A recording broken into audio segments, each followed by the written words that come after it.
¿Cómo están? Muy buenos días. Es para mí un honor estar aquí moderando este panel. Agradecemos la presencia de nuestros panelistas y en este momento vamos a empezar con el maestro García Letio, a quien presento. Le doy las gracias por estar con nosotros de manera virtual. Ya escuchó todos los aplausos y todas las porras que estamos echando de este lado y agradeciendo su participación. Iniciaré presentando al maestro García Letio, que no necesita mucha presentación, pero es un honor para mí presentarlo. Es catedrático de la Universidad de Teoría de la Educación y Educación a Distancia en la Facultad de Educación de la UNED y desde el 1 de octubre de 2015, profesor emérito de esta universidad. Director del Máster Internacional en Enseñanza y Aprendizajes Abiertos y a Distancia de la UNED, en el que se titularon participantes residentes de 32 países diferentes entre los años de 1999 y 2006. Hasta el 2012 ha publicado 48 libros completos, 13 de ellos como único autor, y los 35 restantes como coordinador, director, editor o coautor. Miembro de comités científicos de numerosos congresos internacionales, su sitio en Google Scholar cuenta con más de 5.500 citas de índole H, y su libro de Educación a Distancia de la Teoría y la Práctica cuenta en la actualidad con cerca de 1.700 citas. Para mí es un honor dejarle la palabra al doctor y podamos contar con su participación. Gracias, doctor, bienvenido. Buenas noches allá en España. Hola, muy buenas noches. Espero que puedan ustedes escucharme y visionar las diapositivas que les tengo preparadas. Quizás me pueden dar confirmación de ello. ¿Todo está correcto? ¿Sí? Entiendo que sí, que está todo correcto.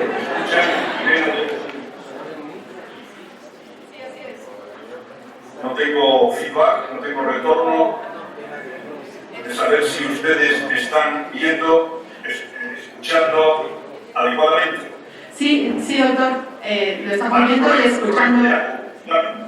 Bien, bueno, pues muy buenas tardes, México, buenas noches desde España. Es un placer haber podido atender la invitación de esta querida Universidad Abierta y a Distancia de México. Quiero enviarle un cariñoso saludo al rector, al doctor Timoco, y a otros doctores, profesores y profesoras que están presentes en la sala, que son viejos conocidos y amigos, y a otros que no son tan conocidos, pero que los llevo también dentro de todos. Me habían pedido participar en este panel sobre modelos de educación a distancia y me voy a permitir, dado el corto tiempo del que disponemos, hablarles de viejos, no tan viejos y nuevos modelos de educación a distancia. Miren ustedes, la idea sería con qué nos encontramos debido a que ustedes, que ahora me están escuchando, pudieran tomar la decisión de adoptar un modelo de educación a distancia. O en lugar de adoptarlo, adaptar el que ya tiene. Y después haré un breve recorrido por distintos modelos con los que nos podemos encontrar. Simplemente me voy a referir, como pueden ustedes imaginar, a los más habituales, funcionales, organizativos, pedagógicos, y después terminar con la propuesta mía del diálogo dinámico. Previo a la implantación, vamos a imaginar que ustedes quieren implantar un modelo de educación a distancia. Vamos a imaginar que el modelo de educación a distancia que ustedes tienen implantado querrían adaptarlo, querrían mejorarlo, ser un interés de todos. Bueno, no vamos a entrar en matices semánticos. Saben ustedes que se habla de paradigmas, de tendencias, qué escenarios nos podemos encontrar, qué enfoque, qué adaptaciones. Aquí nos vamos a referir a modelos de antes, modelos de ahora, y en todo caso, a lo que me quiero referir, y si ustedes quieren buscar consistencia en el modelo de educación a distancia que están proponiendo, creo que sería preciso que nos hiciésemos con una serie de conocimientos. Es decir, caprichosamente no podemos implantar un modelo a distancia, porque educativo no sería conveniente. ni tampoco adaptar el que tenemos, a no ser que en verdad hayamos adquirido una serie de conocimientos, el saber, el comprender, el explicar esta realidad, que es algo diferente, la realidad de la educación a distancia y virtual, conocer la práctica pedagógica en cuanto a actividad, toda actividad educativa de carácter intensivo. Conocimiento de índole tecnológica, el saber hacer, que va a permitir transformar esa realidad educativa, regulando, conduciendo, controlando. Conocimientos de índole práctica. Miren, aquí simplemente me quiero referir, y es algo que reitero constantemente, en ese mirar hacia afuera. ¿Qué se está haciendo fuera que tiene éxito en el ámbito de la educación a distancia? ¿Para qué lo vamos a adaptar a nuestra realidad social, a nuestra realidad institucional? Y finalmente necesitaríamos también unos conocimientos de índole axiológica, unas decisiones de carácter axiológico del deber. Pero además de esto nos llevaría, una vez que tenemos adquirido estos conocimientos, a esas adaptaciones, a esas implementaciones, bien sea a nivel regional, a nivel institucional. ¿Me permiten ustedes una licencia poco académica? No sé si conocen ustedes lo que yo vengo denominando la teoría de la manta. Esto no sería otra cosa que al final tenemos que tomar decisiones y tenemos que tratar de equilibrar, de buscar coherencia entre estas dimensiones. En la manta, que tiene 4 ángulos, 4 extremos, por una parte estaría la masificación, cuánta masificación, cuánta abertura, cuánta restricción. En segundo lugar, veríamos los recursos, la tecnología que abaratan costes, cuántos recursos humanos, cuántos recursos tecnológicos, cuánta interacción vertical, horizontal, síncrona y asíncrona. Y finalmente tenemos que conjugar esos 3 con cuánta calidad. En función, la calidad, pues las otras 3 variables que me dan una alteración. Como ven ustedes, la teoría de la manta nos dice que si tiramos de un extremo, pues al final, si nos tapamos la cabeza, quedan al descubierto los pies. Y si tapamos la parte derecha, nos queda al descubierto la parte izquierda. Son decisiones que al final tenemos que tomar para qué, igual que antes, para que podamos llevar a cabo las adaptaciones e implementaciones, sean regionales o sean institucionales. ¿Y con qué modelos institucionales nos podemos encontrar? Miren ustedes, lo que ahora tienen en la pantalla, pues es la clásica disociación de modelos educativos con los que ahora básicamente nos encontramos. Por una parte estarían las instituciones de carácter unimodal, que solo enseñan en presencia o solo enseñan a distancia. Y lo que viene siendo más común, las instituciones de carácter dual, de carácter global, de carácter mixto. No dedico ni un segundo a las presenciales, porque no es el tema de nuestra presentación. Las que son unimodales a distancia pueden tener muchos servicios virtuales, escasos servicios virtuales, pueden ser virtuales totales, pueden ser virtuales dependientes, es decir, que vienen aplicando cursos y propuestas diseñadas por otras instituciones, pueden ser abiertas. En las duales bimodales es donde existe una gran variabilidad. Estudios presenciales a distancia, semipresenciales, con facultades o centros, con algunas materias a distancia, sí aprovechando la misma infraestructura, unas con más o menos complemento virtual, igual que el fenómeno de los BUC, que ahora está irrumpiendo de forma tremenda en todas las instituciones universitarias. Estas, las duales bimodales, yo se las quiero dibujar, por ejemplo, en esta diapositiva. Miren, vamos a imaginar una universidad con 4 facultades, 4 centros, ¿no? 4 ámbitos. En el ejemplo 1 que les pongo, tendríamos esos 4 centros, el P1, el P2 y el P3 serían centros presenciales, estudian carreras, titulaciones presenciales y tienen una distancia. Bueno, pues ahí estaríamos hablando de una universidad dual o bimodal. En el ejemplo 2 tendríamos esa universidad con 4 instituciones, con 4 centros, con 4 facultades, donde hay 2 presenciales, la P1 y la P2, y en las otras 2 se imparten las carreras, los títulos presenciales, pero también se imparten a distancia. Estaríamos hablando de bimodalidad, de dualidad. En el ejemplo 3 lo que les propongo son esas 4 facultades, esos 4 centros, que imparten una serie de asignaturas en modalidad a distancia. Asignaturas cada vez pueden ser presenciales, o no, solo a distancia. Es una dualidad, es una bimodalidad. En el ejemplo 4 tendríamos una institución donde hay presencial el P1, presencial el P2 y semipresencial, donde había esa mezcla, esa combinación entre presencia y distancia en los otros 2 centros. Finalmente, en el ejemplo 5, que viene siendo muy habitual en los centros presenciales, con más o menos complemento virtual en los cuatro centros, las cuatro facultades. Vean ustedes ahí donde escoger, dónde poner más énfasis y dónde se sitúan o se ubican esas instituciones diferentes, por ejemplo, a la Universidad Abierta y a Distancia de México, que es esa distancia, diferente a la mía, que es la UNED, o a la de mi querido colega, el doctor Luar, que también es a distancia, la UOC. Bien, pasaremos a los modelos de organización. ¿Qué les quiero plantear aquí? Yo trato simplemente de sistematizarle, de darles una panorámica global de todo aquello con lo que nos estamos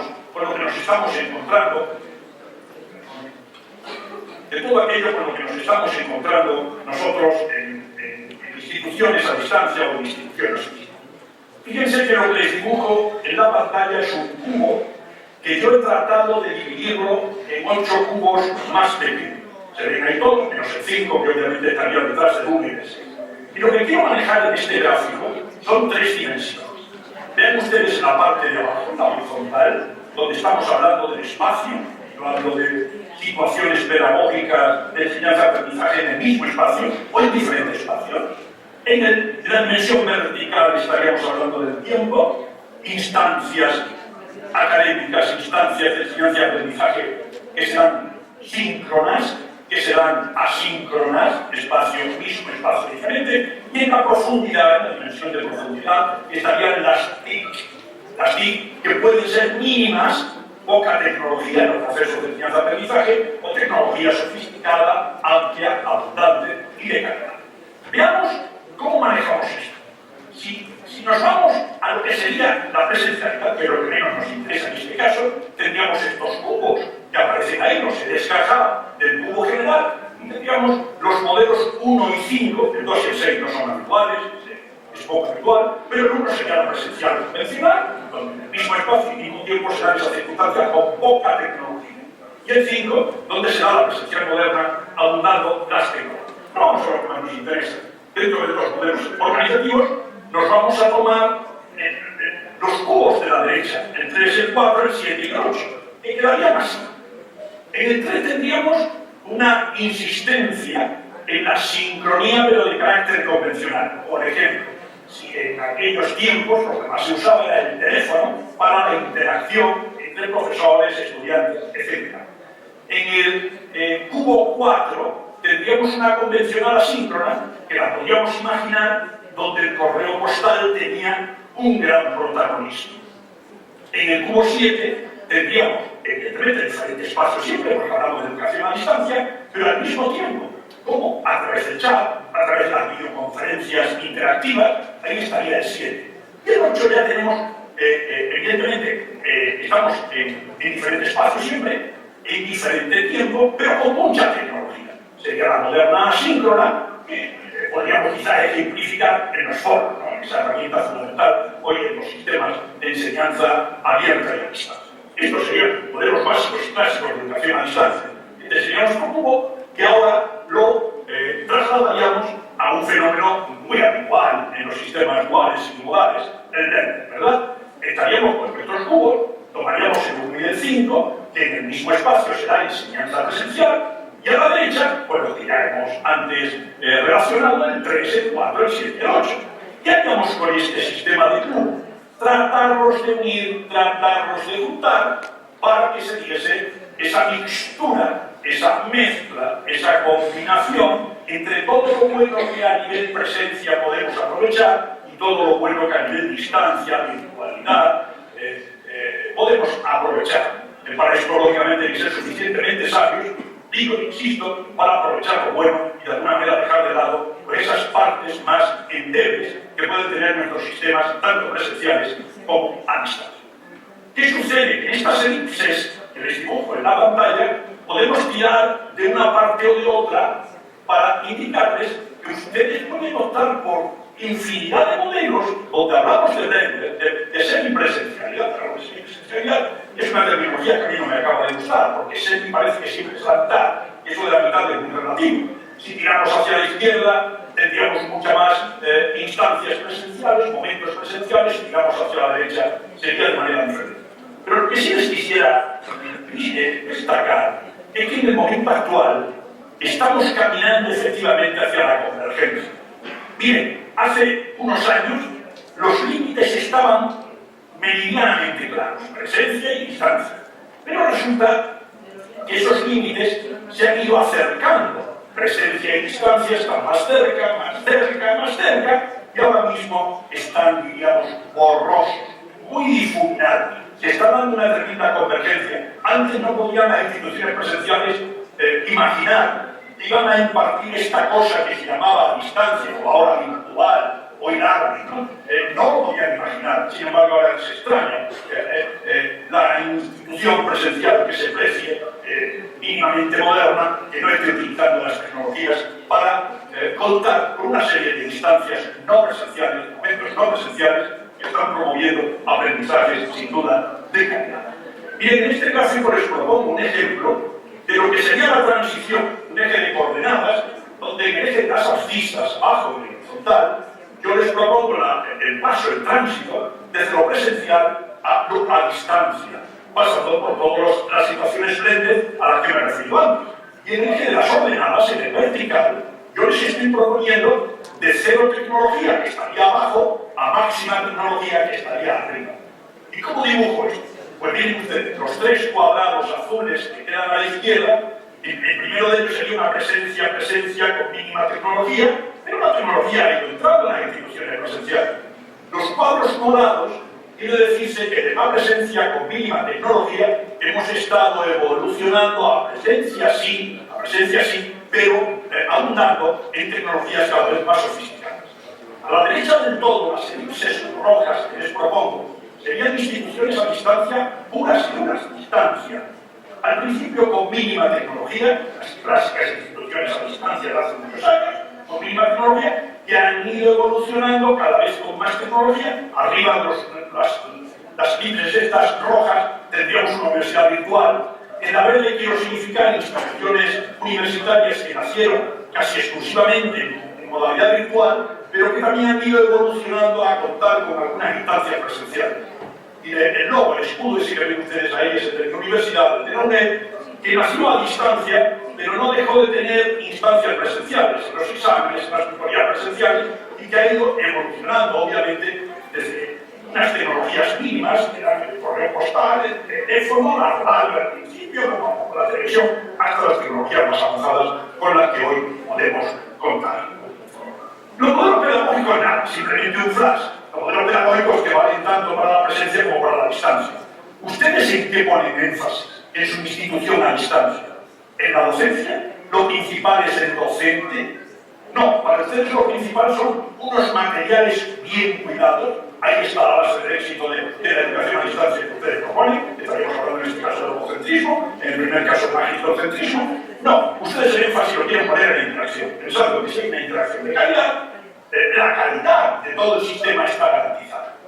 En cuarto lugar, no, ustedes piensan que con la tecnología sofisticada que ustedes están implementando en su universidad tienen garantizado el éxito.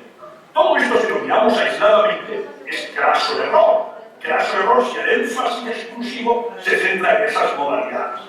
No, ustedes piensan que lo importante es el aprendizaje. Hombre, aquí estaríamos acertando, porque lo importante es lo que se aprende, no lo que se enseña. Y finalmente hablaríamos de contar con todas esas dimensiones de una manera más integral. Que tienen ustedes las 5 variables, donde el aprendizaje en efecto es presencial, pero sin olvidarnos la calidad de esos docentes, maravillosamente formados, educados, profesionados, bien capacitados, unos materiales de calidad, unos sistemas de interacción adecuados y unas tecnologías apropiadas y adecuadas a los objetivos, a las competencias que se quieren lograr, a los contenidos, etcétera, etcétera.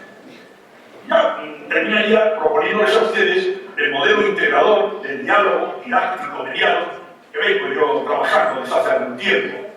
Yo utilizo 3 componentes, una parte diálogo, por otra parte didáctico y por otro mediado, que va unido a una serie de dimensiones. Cuando hablamos de diálogo, hablamos de una dimensión de carácter social, de interacción, de relación.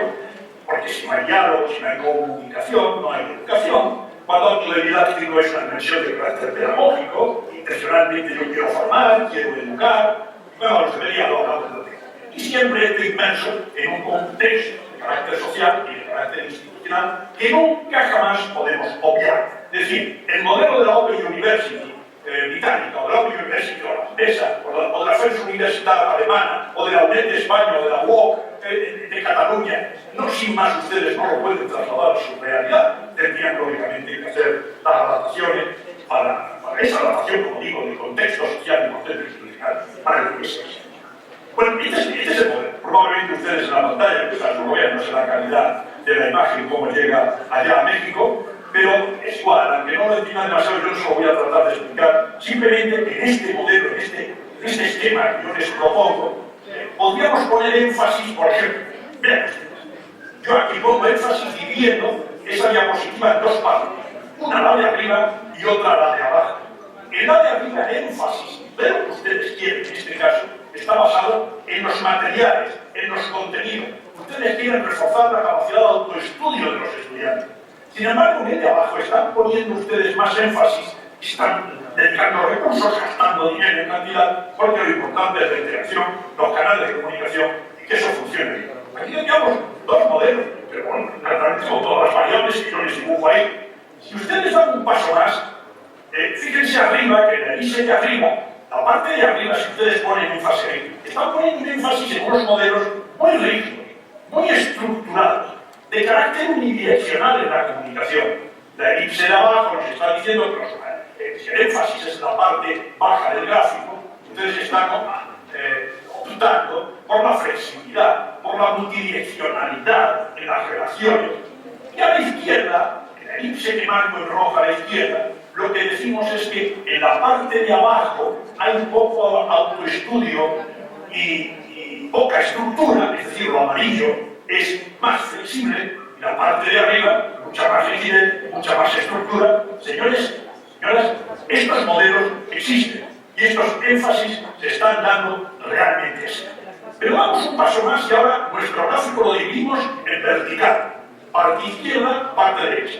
Y la izquierda quiero significar el énfasis que todavía en el siglo XXI existen instituciones de educación a distancia con perfil muy convencional.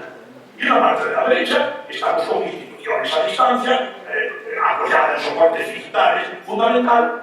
Vean ustedes que arriba lo que yo quiero significar en la elipse es la evolución tecnológica hasta los años 60 que teníamos, desde los años 60, desde los años 80 y desde mediados de la década de los 90 del siglo pasado.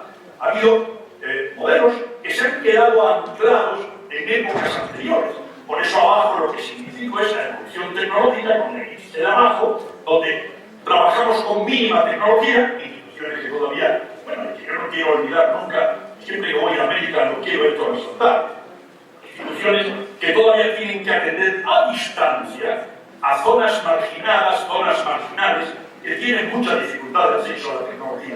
Y entonces pueden vivir modelos educativos a distancia de carácter de corte convencional.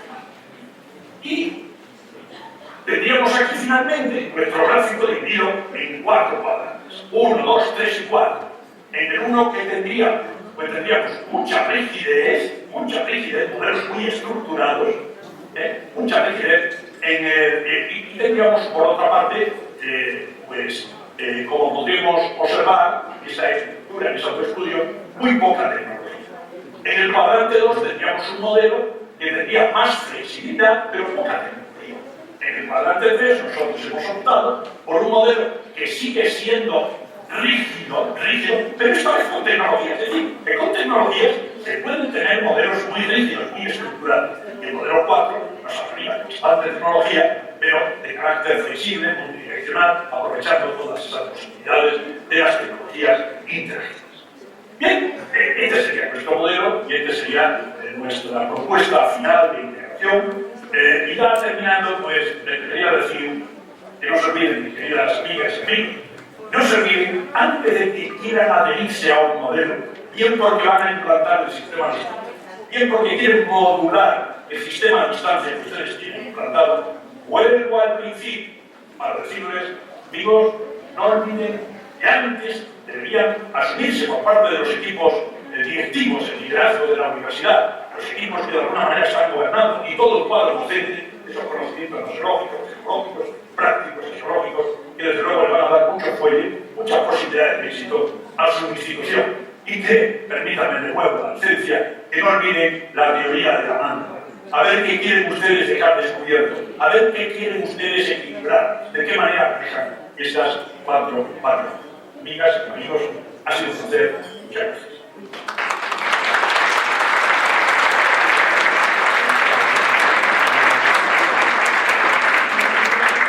Doctor, le agradecemos su participación, haremos las preguntas al final y ahora le damos paso a nuestro siguiente panelista, el doctor Joseph Duarte.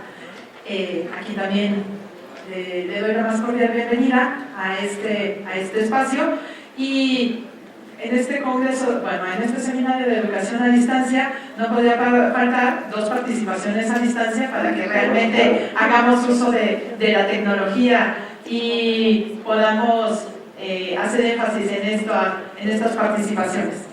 Presento ahora al doctor Duarte, doctor en Pedagogía por la Universidad Ramon Llull de Barcelona y MBA por ESADE Business School, profesor titular de la Universidad Oberta de Cataluña. Es investigador experto en el ámbito de la organización educativa y del e-learning y dirige proyectos de investigación centrados en políticas educativas, calidad y liderazgo de la educación superior y uso de las TIC. Ha publicado diferentes libros, entre los que destacan Aprender en la virtualidad, de 2000, y La Universidad en Red. Fundador y director de la Cátedra UNESCO del e-learning de la UOC. Miembro del Comité Ejecutivo del EDEN, del European Distance and E-Learning Network, y miembro fundador de la University of the Future Network, red internacional de investigadores sobre el futuro de la universidad. Bienvenido, doctor, es un gusto tener su participación. Le dejo la palabra. Muchas gracias. Para mí también es un placer poder compartir, aunque sea de forma digital, este espacio con ustedes. Y quiero empezar, evidentemente, pues agradeciendo a la Universidad Abierta de Distancia de México y en especial a su rector por la invitación para poder participar en este panel en la tarde nuestra y en la mañana de ustedes. Es todo un honor también poder intervenir después del doctor García Arecio, porque muchas de las cosas que él ha comentado pues ya las puedo dar por comentadas, ¿no?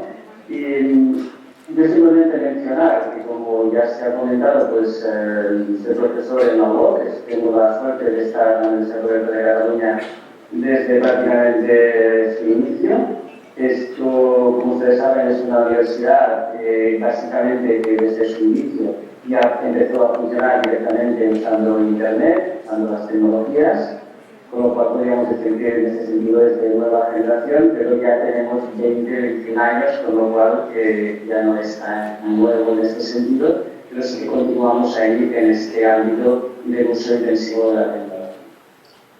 Yo en mi exposición de hoy, que intentaré ser breve también, quería hablar de tres temas básicamente. Primero, dar un énfasis, una idea de cuál es el momento actual que estamos viviendo en el mundo universitario en general. Para entrar en un segundo ámbito, en lo que sería más concreto el ámbito de la universidad digital, la universidad virtual o también de la universidad a distancia. Y terminar con un tercer apartado que sería más los retos que tenemos hoy en día en las universidades abiertas a distancia, pero haciendo más poco énfasis, no tanto los modelos, insisto porque ya lo ha hablado el doctor Arecio, sino más en el ámbito más educativo, en el ámbito más pedagógico y de estos modelos educativos. Para empezar la primera parte, es obvio y no digo nada nuevo si comento que hoy en día estamos viviendo un momento de cambio importante e intenso, y llevamos ya más de una década, 2 décadas viviendo en el mundo de la educación superior en general. Esta idea clásica de una universidad tradicional, con un campus bonito, con césped y unos edificios antiguos, ya está superada, pero es que también está en vías de superar la idea de que la universidad es la única institución capaz de poder titular o acreditar a estudiantes, o que es una institución que la única finalidad que parece que podría tener, se simplificando mucho, obviamente, podría ser la formación inicial de las personas que acceden por primera vez al mercado laboral. Hoy en día, estas ideas tradicionales, económicas o anteriores, digamos, de lo que es una universidad, están totalmente en crisis. Y yo creo que lo que ya podemos decir es que ya no hay o no existe un único modelo de universidad, sino que lo que nos encontramos hoy en día es muchos modelos diferentes de universidad que están conviviendo entre nosotros, ¿no? Por lo tanto, podríamos decir que sí, efectivamente, este modelo tradicional en el que estamos acostumbrados, con el que yo creo que la mayoría de los lo mismo, y creo que la mayoría de los que están sentados en esta sala hemos estudiado, este modelo que está cambiando y que están apareciendo otras universidades distintas. ¿Por qué? Porque si repasamos brevemente los tres ámbitos principales de la universidad, el primero que podría ser o que es área de la investigación, nos damos cuenta que hoy en día, en el siglo XXI, la investigación de calidad potente ya no será únicamente en la universidad, sino que será en centros de investigación que normalmente no dependen de una única universidad, sino que son centros de red que necesitan, digamos, mucha financiación, ya sea gubernamental o también del mundo empresarial, pero que muy difícilmente ya puede sostener una única universidad. Por lo cual, la investigación, y si lo miramos en Europa y en Estados Unidos y en muchos otros países, está habitualmente en centros de investigación que sí tienen relación con algunas universidades que ya no dependen tan solo de una universidad.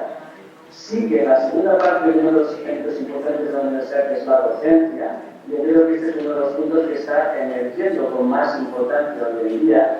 Y de hecho los nuevos modelos universitarios ponen mucho énfasis ahí, cuando casualmente en un modelo más tradicional daba la sensación de lo que poníamos más énfasis era justamente la investigación, a veces en detrimento de la falta de docente.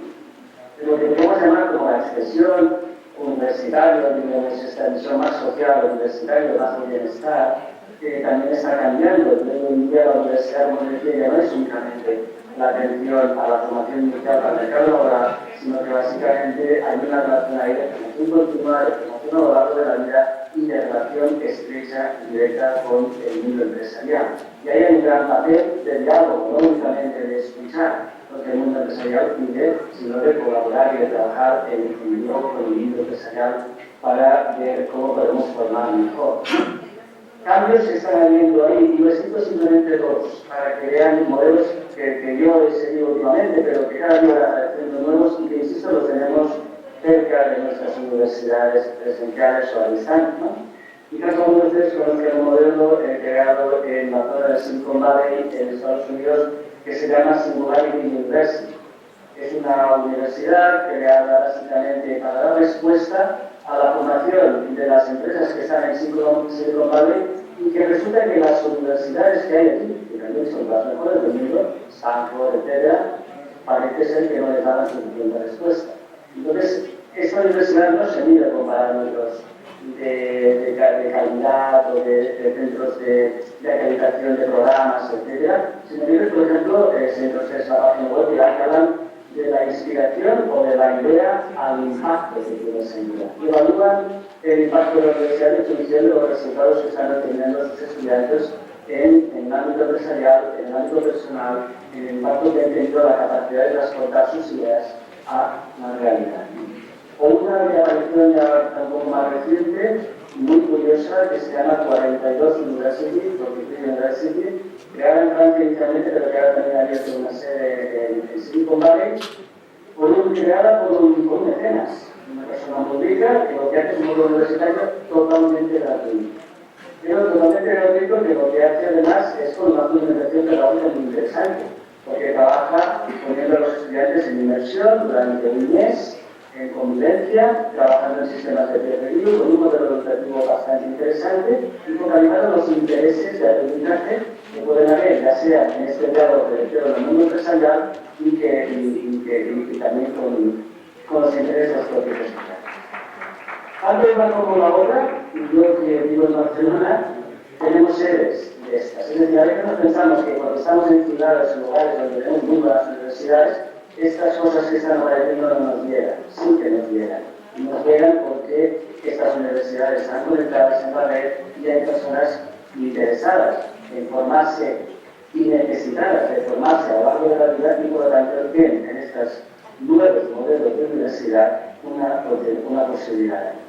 ¿Por qué comentar de todo esto cuando estamos hablando de modelos de educación a distancia o modelos virtuales? Porque todas estas se están utilizando también ya, este tipo de dinámicas que antes el doctor García Arecio también nos comentaba, ¿no?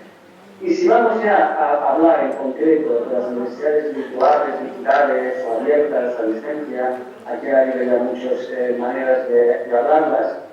Yo lo que sí que creo que este es un modelo o una tipología de universidad que continúa teniendo su papel en el mundo hoy. Necesita, evidentemente, igual que la universidad tradicional, mantenerse en una dinámica de cambio, una dinámica de mejora. Pero sí que hay una cosa que ya hemos visto muy claramente, ¿no? Que este tipo de universidades fracasan, por decirlo claro, cuando lo único que se pretende es intentar traspasar el modelo tradicional, en el cual hay un profesor y un docente, un profesor que normalmente habla y un docente que normalmente escucha, si esto simplifico, a la tecnología, a la distancia, usando básicamente la tecnología. Sin darse cuenta de que esta simple relación, que puede ser fácil de que de hecho la tecnología nos lo permite, es fácilmente un motivo de fracaso porque hay algo muy evidente, que es que no nos damos cuenta de que el medio ha cambiado. Y al cambiar el medio, las dinámicas de relación, como antes, que nos estamos viendo, nos planteaba el doctor Arecio, cambian también, ¿no? A mí me gusta hablar de, cuando hablamos de este tipo de modelos, de tres elementos, que algunos de ellos han hablado para ello, que sería el tener claro el modelo educativo con el que vamos a trabajar, el tener claro el modelo tecnológico que vamos a usar y el tener claro el modelo organizativo del cual nos vamos a dotar, ¿no? Y insistir en que no existe un único modelo educativo, como ya se ha expuesto, tampoco existe un único modelo tecnológico y tampoco hay una única manera de organizarse. Todo esto es algo que evidentemente es muy variable, es muy diverso, es muy cambiante, pero para mí sí que hay una cosa que nos puede marcar una orientación, porque es una cuestión, si todo esto es tan cambiante, tan diverso, yo qué hago, yo cómo me sitúo, yo cómo me pongo ahí, ¿no? Para mí hay algo muy importante que es encontrar el equilibrio en función de algo. ¿Y qué es en función de qué? En función del tipo de estudiante al cual nos vamos a dirigir.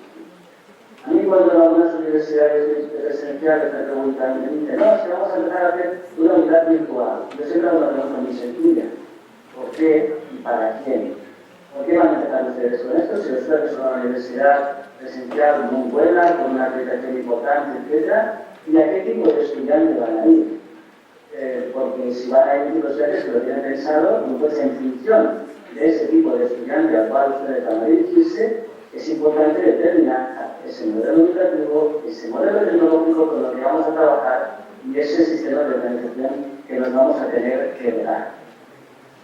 Por tanto, para mí es muy importante encontrar este equilibrio, insisto, en función del estudiante, en función del tipo de estudiante que tenemos.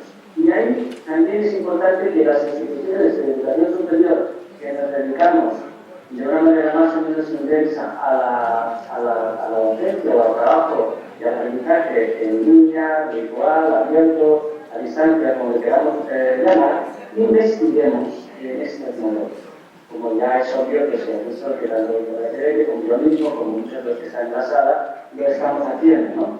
Pero una investigación no basada únicamente en la comparación de los modelos tradicionales con los modelos actuales, o sea, con el modelo tradicional presencial al modelo virtual, porque son modelos distintos y son tipos de estudiantes también distintos, sino basado básicamente en el estudio y análisis de lo que nosotros estamos haciendo en las modalidades de educación en línea, abiertas o a distancia.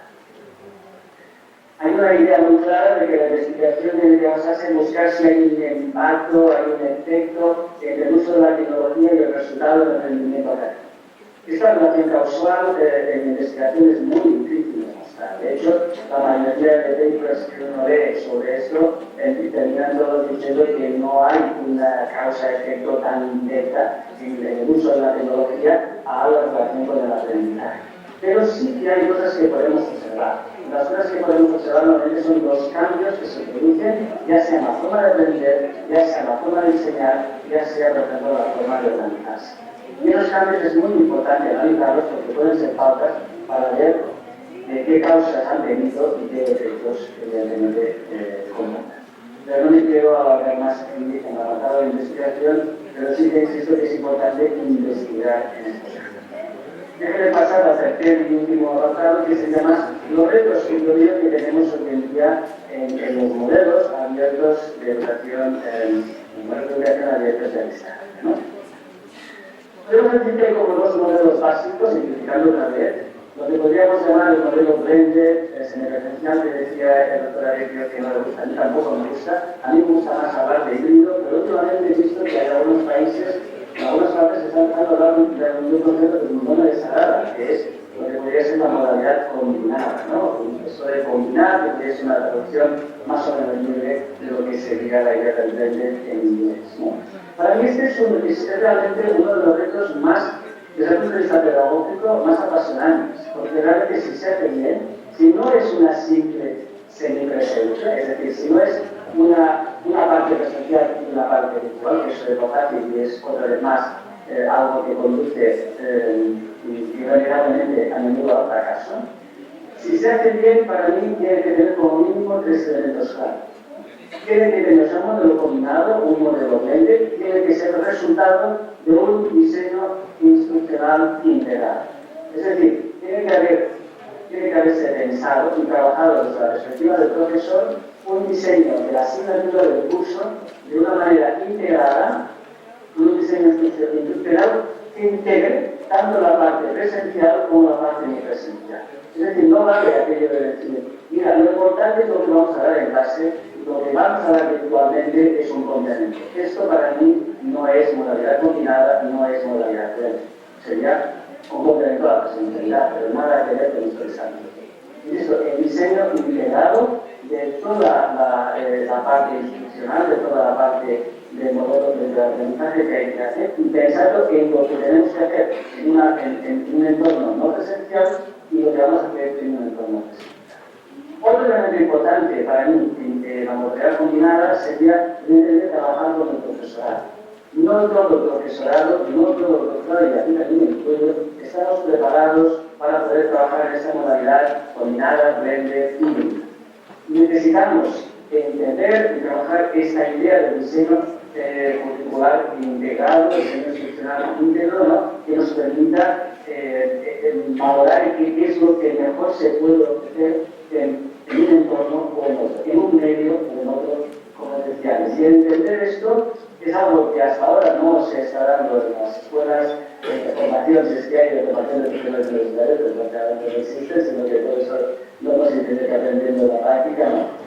Pero que sí es algo que debemos ser conscientes de que debemos trabajar como escuela profesional. Por tanto, cualquier idea o de empezar a trabajar ese tipo de modalidades requiere pensar también en la formación del profesorado. Y obviamente algo que a menudo olvidamos, requiere también de una adecuación y una adaptación de la institución.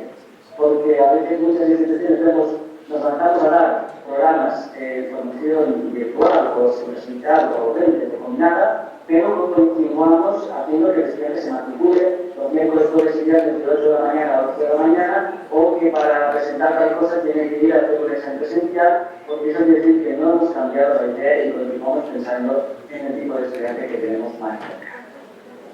Si pensamos más en los modelos educativos de la perspectiva pedagógica, en lo que sería la educación digital o la que sería la educación más virtual, les quería comentar simplemente rápido y con esto termino 4 ejes que para mí son muy importantes y que es importante tener en cuenta en la perspectiva pedagógica. Otra vez más, no estaríamos en decir, estos son continuos, son ejes, por tanto no hay uno que es el mejor, o sea, uno de los extremos que es el mejor, sino que una vez más, aquí esto va a depender del tipo de estudiante al cual nos vamos a dirigir. Fíjense que no tanto del profesor que va a impartir, sino del estudiante al cual nos vamos a dirigir. Un primer eje muy básico que es el de la sincronía a asincronía. Es un eje que tiene que ver con el tiempo que el estudiante tiene para poder digamos, trabajar o ejercer, digamos, su tarea de aprender, ¿no? Y que evidentemente pues, llegaría a decir, vamos a procurar que tengamos una sesión síncrona como la que estamos teniendo ahora, o que vamos a trabajarlo más asíncronamente, es decir, que no va a haber coincidencia espacio-temporal.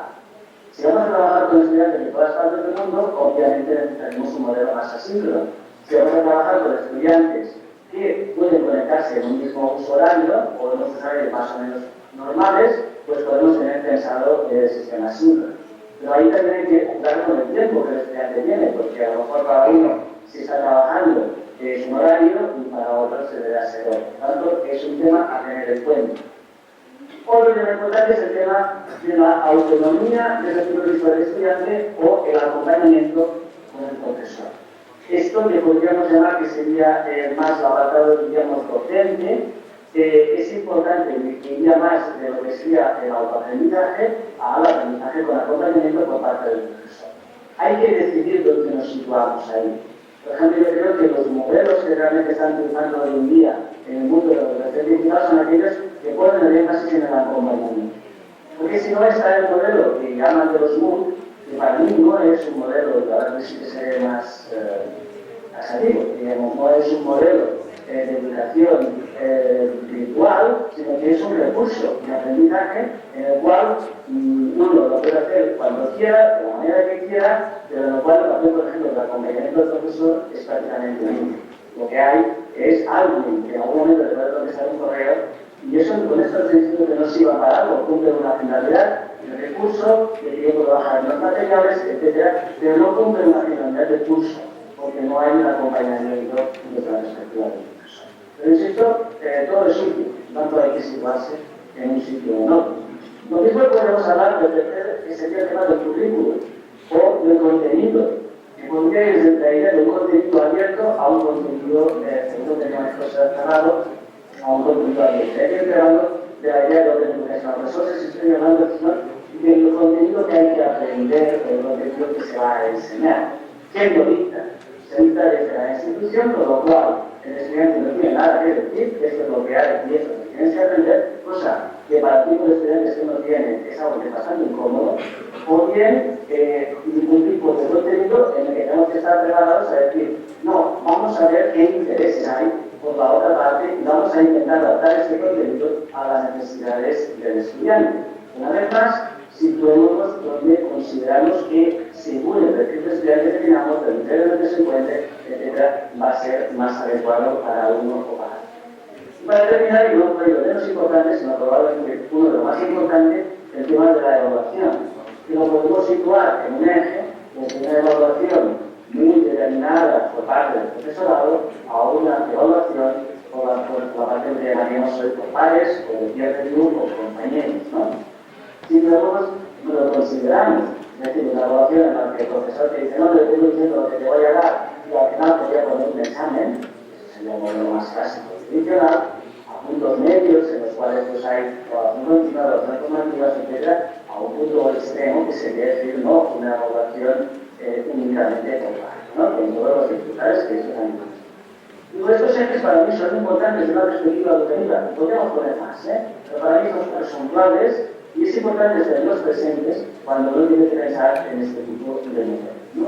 Claro, como les decía, para concluir, estamos en un punto de cambio sólido, pero lo que está cambiando también después de muchos siglos es la universidad y ya están apareciendo nuevos modelos que, insisto, los tenemos al lado de nuestra casa.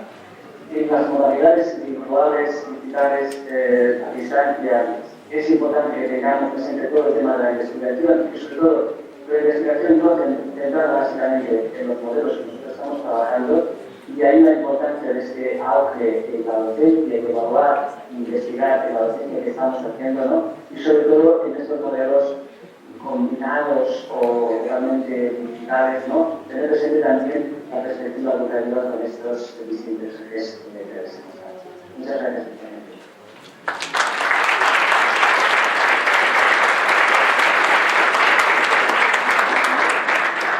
Gracias, doctor, por su participación.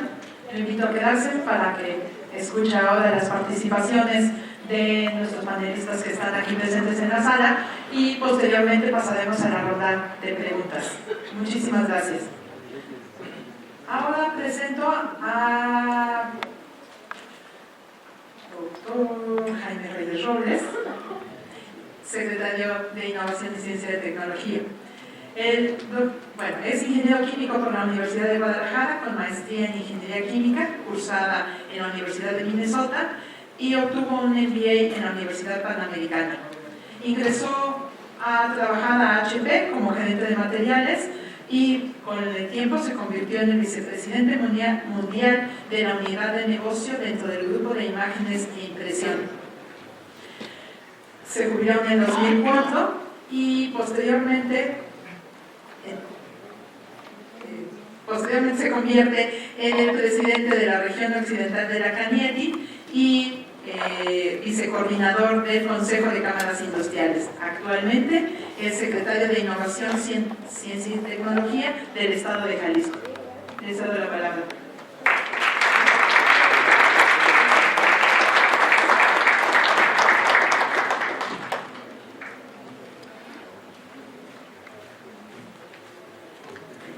Buenas tardes. Primero, muchas gracias por la invitación. Es un placer estar aquí en este panel compartiendo pues, nuevas metodologías de cómo avanzar en educación superior y me voy a referir específicamente al Estado de Jalisco.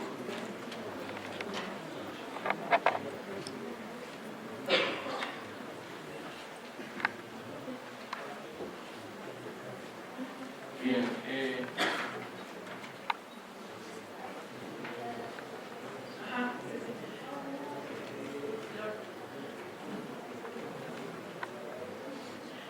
La presentación que está es la del doctor Rial. Muchas gracias.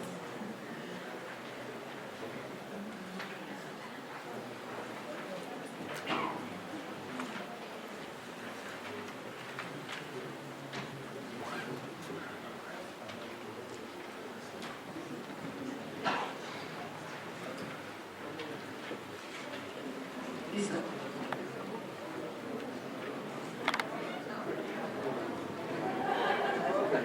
si quieren doy esta presentación.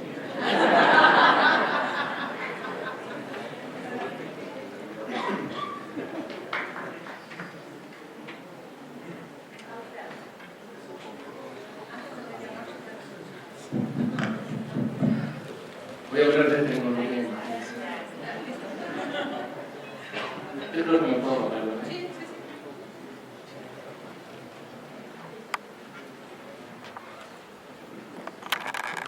Permítanme, me siento más cómodo aquí caminando que desde un foro, hablando de educación abierta a distancia.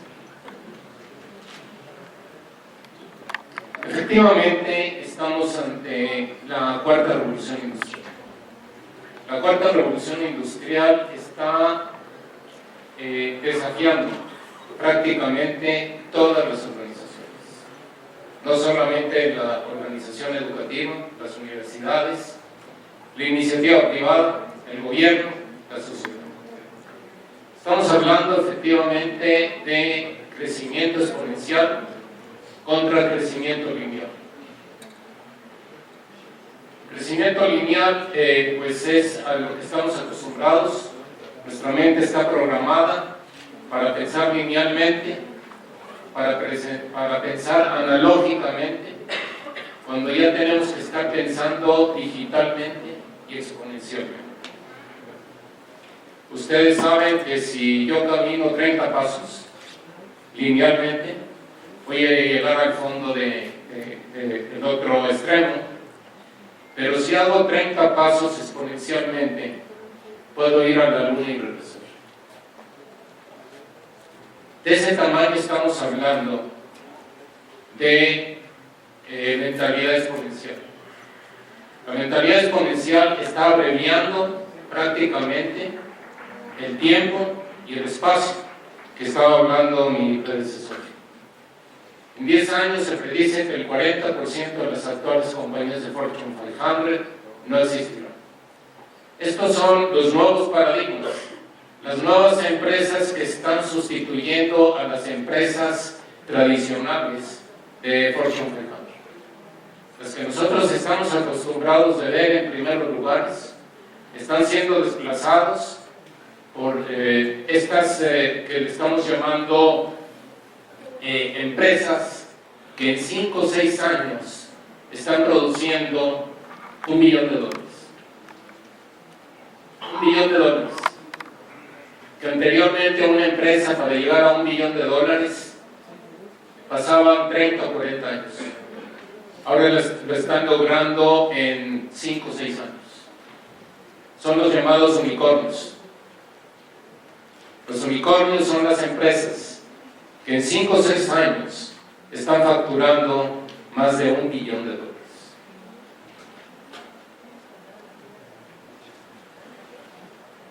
La ley de Moore, no sé si están familiarizados con la ley de Moore.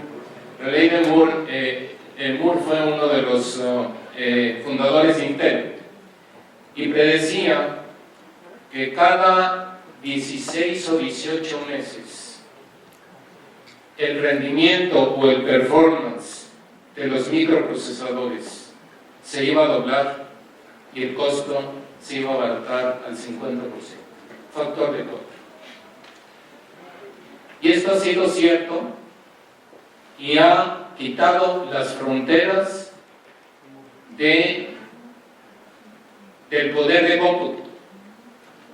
Estamos hablando de computación orgánica, estamos hablando de computación celular, estamos hablando de computación infinita. Quiere decir que el poder de cómputo ya no es una limitante.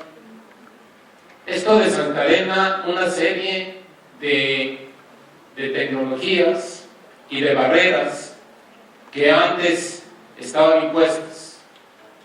Ahora la ley de Moore está en agronegocios, en energía, en salud, en movilidad, en industrias creativas, en todos lados. Cada 16 meses, imagínense, cada 16 meses se está doblando el rendimiento o el performance de las tecnologías en cada uno de los sectores, se está abaratando el 50%. Energía solar. ¿Sí? Estamos padeciendo los problemas de una era en donde estamos quemando combustible fósil. Esto va a ser historia. En 4 o 5 años vamos a decir, eso era arcaico. Cuando la energía solar, el 6% de la energía solar que recibimos en un día puede dar energía a todo el mundo por un año. Y el costo del kilowatt hora se está abaratando 100 veces en los últimos 3 años. Ese es el impacto de las tecnologías exponenciales. Imagínense qué van a hacer estas tecnologías exponenciales en la educación. Lo que nosotros llamamos universidades, lo que nosotros llamamos profesores, lo que nosotros llamamos libros, no van a existir. Las bibliotecas. Entonces estamos precisamente con el avance de tecnología, se están derrumbando barreras que antes, por siglos, acuérdense que la educación como la conocemos ahorita es de 1786, primera revolución industrial. Se crearon las universidades precisamente para responder a la primera revolución industrial, siglo XVIII. Y el layout de las aulas es el mismo que se tenía en siglo XVIII. Estamos en siglo XXI. ¿Qué va a pasar con nuestras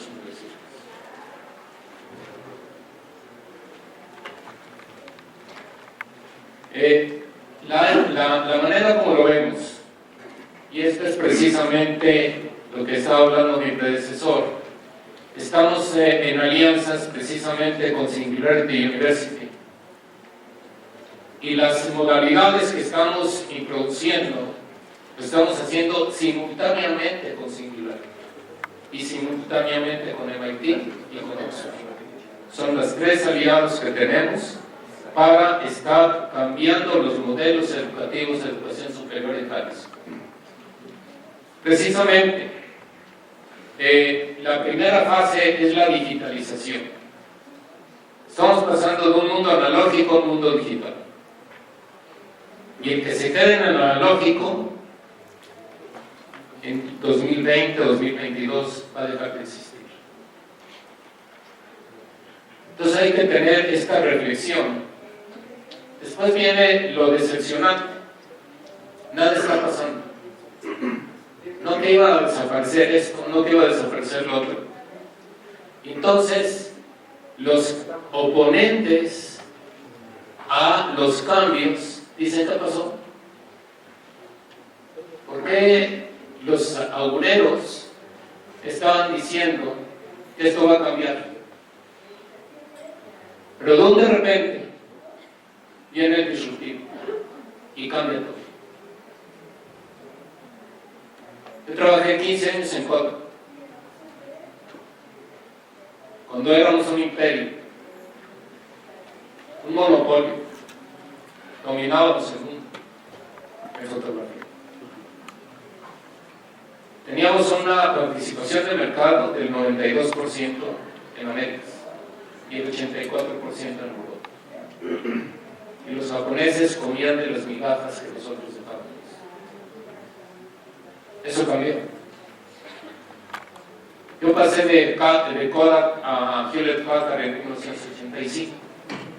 Bueno, 1997 al año 2000, en 3 años, ese imperio se derrumbó. Kodak no existe. Una empresa que trabajábamos 165,000 empleados y facturábamos 62 billones de dólares. En 3 años, la fotografía digital cambió.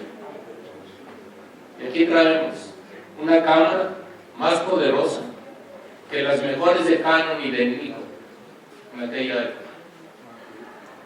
Imagínense los cambios tecnológicos que vienen con la disrupción. En 3 años, 2 años, sectores o segmentos desaparecen. Esa es la disrupción. Luego viene la desmonetización, en donde ya no se vende el hardware, ya no se venden estas cosas, sino se venden servicios. Luego viene la desmaterialización. ¿Qué vende Google? ¿Qué vende Amazon? ¿Qué vende Apple? Bueno, vende iPhones y eso. ¿Qué vende Google? ¿Dónde está su modelo de negocio? Ya no es de vender hardware. Y luego viene la democratización, en donde todos tenemos acceso a la tecnología. Ya no está en las universidades, ya no está en los centros de investigación, ya no están para los nerds ni para los geeks. ¿Sí? Entonces, es para todo el mundo. Y eso es lo que estamos haciendo en Jalisco. Democratizando la tecnología, haciéndola accesible a todo el mundo. Porque la tecnología es un igualador de las grandes diferencias sociales que tenemos. Porque luego creemos que la tecnología es para geeks, ¿verdad? O para los milenios. Hay muchos milenios aquí. Y algunos sub-70 como yo. ¿Verdad, Manuel?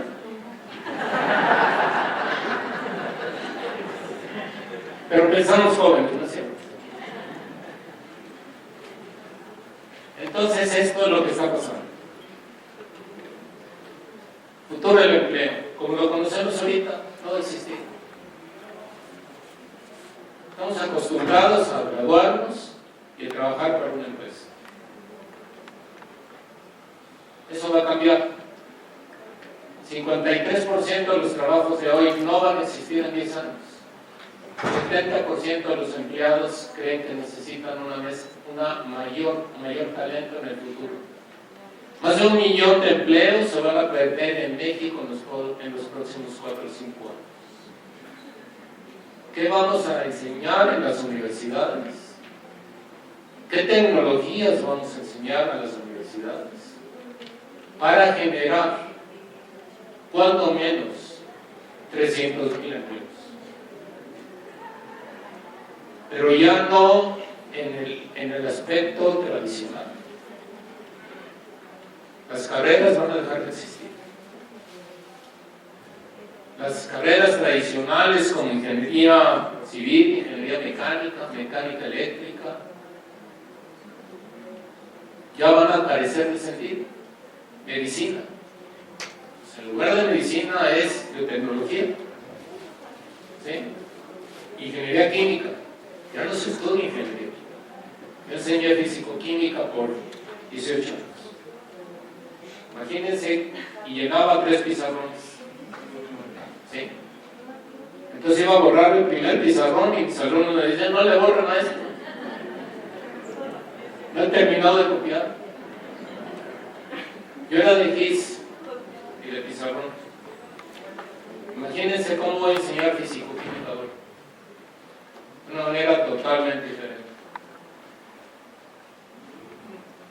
Realidad aumentada es una tecnología exponencial. Va a estar acompañando la manera como aprende uno. La manera como aprende uno es ahora más visual. No es tanto de texto. Nos aburre estar leyendo. Entonces somos más de captar imágenes. Entonces mucho de realidad aumentada, que es el acompañamiento de los robots con el ser humano. Porque algunos me dicen, bueno, los robots nos van a sustituir.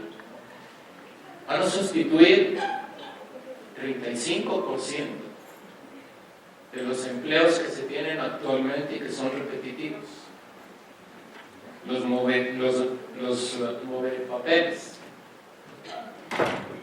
O sea, estar haciendo algo rutinario. Los robots los pueden hacer mucho mejor que nosotros. Entonces nosotros tenemos que elevar el valor que nosotros estamos teniendo, el ser humano, pero estar conjuntamente con las máquinas que aprenden y con los robots. Me dicen, bueno, es que una máquina nunca puede tener sentimientos. A lo mejor en 2050 sí. Pero cuando estén tranquilos, cuando menos en 2030 no.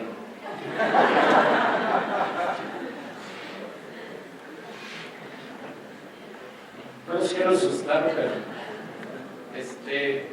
la otra es 65 millones de videos jugando en México. 65 millones.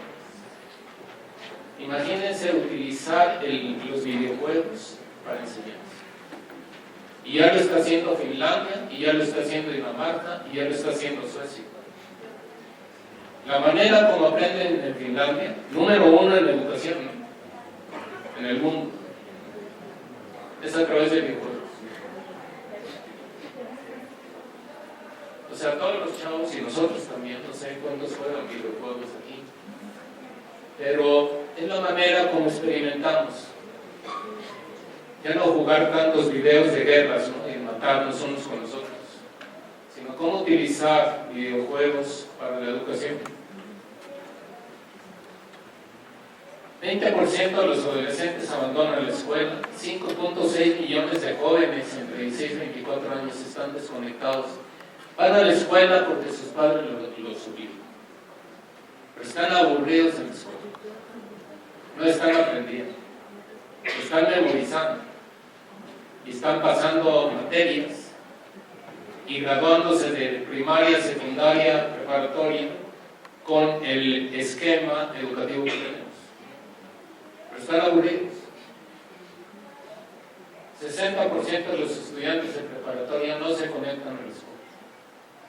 Vivimos en una época en que las oportunidades de aprendizaje son abundantes, Los estudiantes necesitan inspiración y guía, y a los estudiantes les gusta controlar su futuro, no que se los controle, o no que los controlemos nosotros.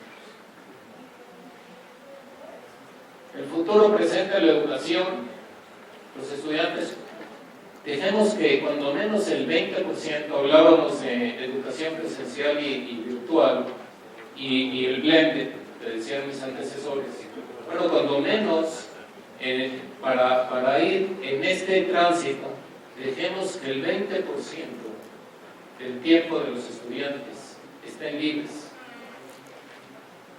Porque en las universidades y en el sistema educativo matamos la creatividad. Un niño de 2 años tiene una excelente creatividad, pero luego los condicionamos. No hagas esto, eso está prohibido. ¿Sí? ¿Cómo te atreves a hacer esto? Entonces los vamos condicionando y les vamos poniendo barreras para coartar su creatividad. En lugar de fomentar la creatividad, en lugar de fomentar su iniciativa. Confianza, respeto, independencia, colaboración y amabilidad. Serían las 5 enseñanzas que tenemos que dar para empoderar a los alumnos. Revolucionar la educación es cambiar el rol del maestro para dar control al estudiante. Estoy introduciendo algunos conceptos que pueden ser controvertidos. Lo entiendo. Se vale nomás no echarme tomatazos, pero es un espacio de diálogo. Es un espacio donde hay que compartir nuevas ideas y nuevos conceptos.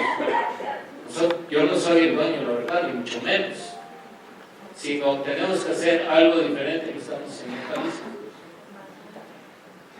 Un sabio en el estrado en lugar de a un guía como el que se para ahí adelante y dice: yo soy el presidente. Ustedes callados van a aprender lo que yo les digo. Modelo tradicional. Afortunadamente está cambiando. La situación actual es que las instituciones de educación superior tradicionales se enfrentan a esta demanda.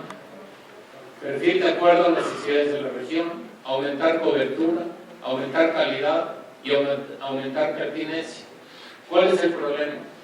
Resistencia al cambio, continuismo, marco regulatorio y normativo, status quo, ausencia de incentivos. O sea, no es problema de tecnología, es problema de cultura. Cuando hay cambios estructurales, nos oponemos al cambio. ¿Por qué? Porque el cambio nos causa incertidumbre. Y la incertidumbre nos causa miedo. Entonces, ¿ahora qué voy a hacer?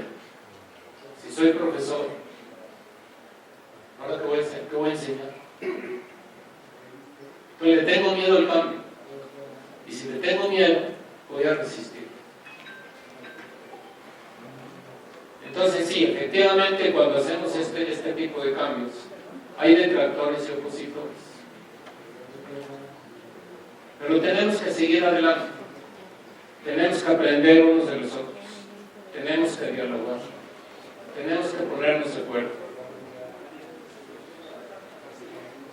En primaria con tabletas y aulas de TIC, secundaria con robótica, media superior con Fab Labs. Hemos aprendido que la edad más creativa del individuo es entre los 17 y los 21 años. Entonces estamos yendo a media superior y hacer Fab Labs. Lo estamos haciendo con la Universidad de Guadalajara y es sorprendente lo que está pasando. Ponemos una impresora 3D, ponemos un CNC, una cortadora CNC, y nos quitamos de su camino. No les enseñamos nada, les decimos: aquí Aquí está este laboratorio viviente, un FabLab, con una impresora 3D, con una cortadora CNC, con material eléctrico, electrónico y con un mentor. Regresamos después de 3 meses. Bueno, les damos desafíos. Regresamos de 3 meses y es sorprendente lo que hizo. Un estudiante de 17 años estaba estudiando economía o quería estudiar economía en la Universidad de Guadalajara. Y al cabo de 3 meses desarrolló un cargador de teléfonos. No sabía nada de tecnología. Y entonces nos dijo, estaba errando mi camino. Yo creía que no podía hacer las cosas. No voy a estudiar ingeniería electrónica, afortunadamente. Nada contra los economistas. La educación superior es aprendizaje sobre proyectos y contenido digital. Entonces, la nueva cultura es aprendizaje en línea, educación personalizada. El problema de la presencial y también de abierta es que decimos, bueno, hay que educar y hay que tener cobertura, pero no estamos distinguiendo de Juan y Pedro. Entonces, tenemos que ir a una educación personalizada, a un autoaprendizaje y descubrimiento experimental, práctica y creativa tienen que ser condicionantes. Los modelos, estamos hablando de abierta distancia, estamos hablando de educación cooperativa, universidad tecnológica digital y posiblemente, en breve, estaríamos hablando de inteligencia artificial y de machine learning. Entonces, como nosotros lo estamos viendo, es que la abierta distancia tiene que llegar precisamente a lo que vimos en los videos, a personas que no tuvieron la oportunidad de ir a una universidad, terminaron una preparatoria, están con 5 chiquillos, ¿sí? O están trabajando 10 horas al día, pero quieren seguir estudiando, quieren seguir teniendo mejores empleos. ¿Qué hacer? La abierta distancia es una gran solución. ¿Sí? Entonces nosotros lo estamos viendo para tener una población más educada y dar oportunidades a las personas que no tuvieron la oportunidad que nosotros tuvimos de ir a una universidad o ir a un posgrado. Estamos viendo una educación cooperativa. Precisamente el día de mañana, debería estar virtual lo mismo. El día de mañana, con el secretario de Educación, Aurelio Nuno, y el gobernador del estado, estamos lanzando el Tecnológico Superior de Jalisco Mario Molina, en donde estamos juntando los 13 tecnológicos que están sectorizados a la Secretaría en uno solo, con 2 objetivos: una eficiencia operativa y administrativa, pero la segunda, desarrollo regional, haciendo investigación aplicada para resolver problemas reales de la región. Estamos también introduciendo un nuevo modelo educativo, donde tenemos el aula invertida, donde tenemos contenidos digitales y donde el examen ya no es el examen escrito, sino es la solución de un proyecto real de la industria. Aprendieron ingeniería, aprendieron matemáticas, ecuaciones trigonométricas, ecuaciones diferenciales, aplíquenlo. Porque entonces tendríamos puros teóricos o macheteros. En mi tiempo les decían macheteros, no sé ahora cómo les dicen. Pero si yo me aprendo una ecuación trigonométrica o un transformada de Laplace, pero no sé para qué lo voy a aplicar, pues entonces voy a decir una cosa, a lo mejor voy a ser maestro. y enseñar lo que yo aprendí. Pero ya eso ya está siendo obsoleto. ¿Sí? Entonces, por eso es importante que la educación cooperativa consiste en el 60% del tiempo del alumno estar en una empresa y el 40% estar en una aula. Quiere decir que el directivo de una empresa tiene que venir a las universidades a enseñar, y los profesores de los tecnológicos le estamos diciendo que si no han tenido experiencia en una empresa, se tomen un zapato, ¿sí?, para ir a aprender la vida real y sacarlos de las aulas. ¿Sí? Entonces esa es la educación cooperativa que estamos teniendo con éxito. Ya tenemos cerca de 1000 alumnos ahorita en cerca de 42 empresas. Queremos ir para 2017 a aumentar a cerca de 65 empresas en toda la región de Jalisco, con aproximadamente 2.500, 3.000 alumnos. Y entonces los que están experimentando eso ya no quieren regresar al modelo tradicional. Y con la Universidad Digital, ahorita lo vamos a ver, y después vamos a ir a inteligencia artificial y a machine learning. Bien, yo dividiría en valores, en tecnologías y en módulos. Los valores, hay que enseñar pasión, hay que complementarnos. Ahora que estamos enfrentando el desafío de las elecciones de Estados Unidos, algunos están paralizados. ¿Y ahora qué vamos a hacer? Bueno, es una gran oportunidad para México de diversificar mercado. Es una gran oportunidad para nosotros de demostrar que tenemos talento y que no podemos seguir dependiendo de Estados Unidos. ¿Sí? Son grandes oportunidades. Cuando vienen crisis, que una crisis puede ser una guerra, pero nosotros no vamos a entrar a la guerra con Estados Unidos. Son las grandes oportunidades que tenemos como país, porque tenemos mucho talento. Todos ustedes, profesores, estudiantes, hay mucho talento aquí en este cuarto. Hay mucho talento en todas las universidades y centros de investigación. Tenemos que aprovechar ese talento y tener confianza en nosotros mismos. Tenemos un gran país y tenemos un gran talento. Imaginación, curiosidad, pensamiento crítico y persistencia. Tecnologías. Realidad virtual, impresión 3D, sensores y redes, machine learning e inteligencia artificial.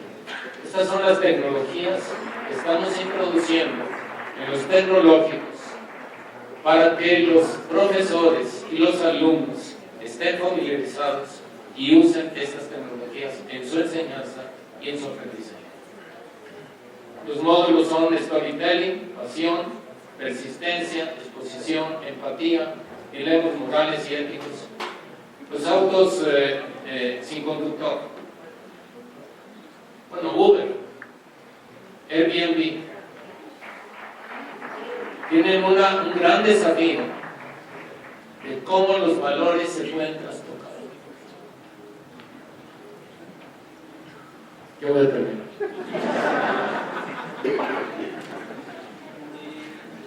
La vinculación academia-universidad. Esta es la educación cooperativa, en donde tenemos un gran magneto de inversión, ya lo mencioné. Hay una metodología que estamos siguiendo para tener esta educación cooperativa. Universidad digital. Las características son uso de dispositivos móviles, espacios abiertos de aprendizaje, análisis de aprendizaje y comprensión integral. Estamos haciendo un edificio. Realmente una universidad digital no debería tener edificio. Pero entonces, ¿qué es la universidad digital? Necesito tocar algo. pues tenemos que tener un periodo de transición híbrido, en donde se mezclan lo analógico y digital, lo virtual, lo presencial y lo virtual. Entonces estamos construyendo un edificio, pero sin aulas, en donde le estamos llamando espacios de coworking o de cooperación, laboratorios. Los laboratorios tienen que ser presenciales.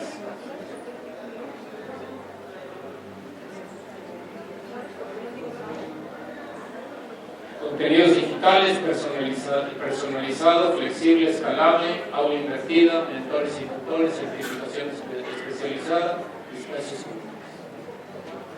Quitar el layout tradicional de aula con pasillo. Como están conformadas las universidades ahorita, con pasillos y aulas, es un modelo de las prisiones.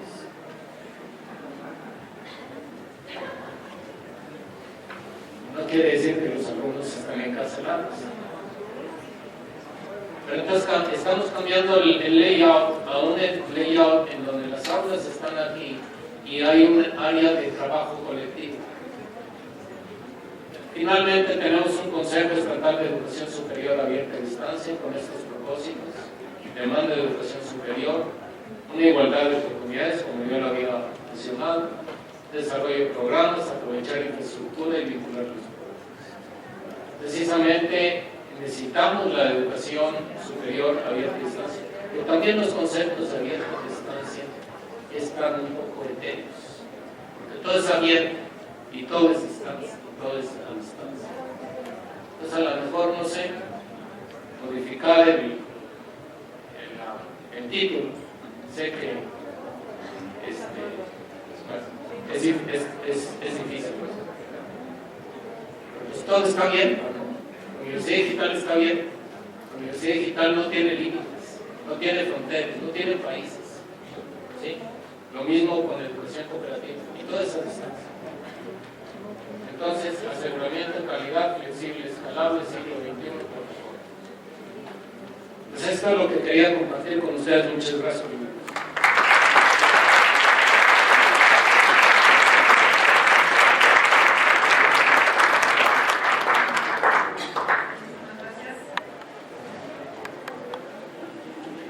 El doctor, ahora daremos la palabra al doctor Antonio Real Sánchez. Cuenta con más de 50 publicaciones en artículos y revistas sobre educación, diseño curricular, formación y trabajo, competencias.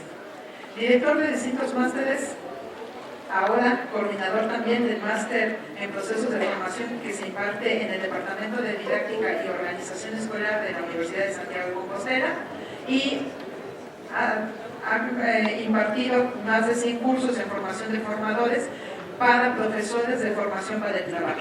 Le damos una cordial bienvenida, doctor. Muchísimas gracias.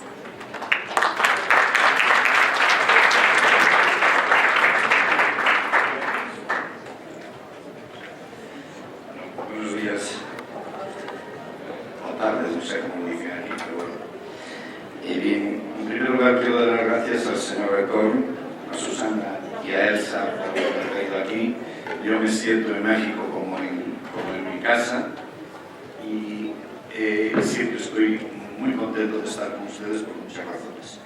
Y una de ellas es por este público que siempre que habla alguien está siempre muy atento, siempre participa y participa de una manera sin acritud, como decimos ahí, y es siempre muy positivo. Y además es siempre muy hospitalario, muy cariñoso y además tiene un sentido del humor muy bueno. Y esto hace que uno se sienta aquí casi como en la casa de uno.